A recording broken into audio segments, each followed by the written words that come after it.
Okay, guys, let's talk about winning the inner game. Here's what I know is that life gives us not what we want, not what we need, but what we deserve. Life is not going to demand that you are successful. You've got to demand that success of ourselves. And it starts by winning that inner game. You see, our natural instincts are this: we either fight, flight, or freeze.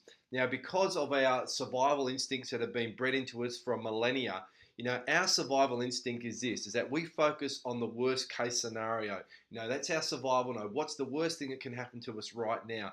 And it becomes to be very negative and can be very reactive.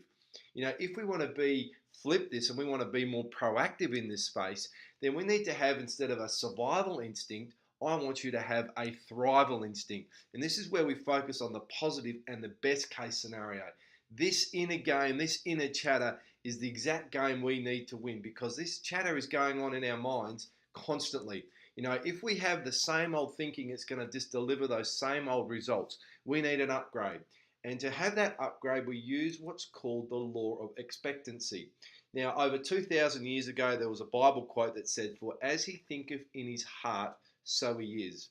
What does that mean? Well, it basically means what are we intrinsically focusing on the internal is what we manifest on the external. So if we are constantly focusing about negative things, we're going to attract those negative things into our lives.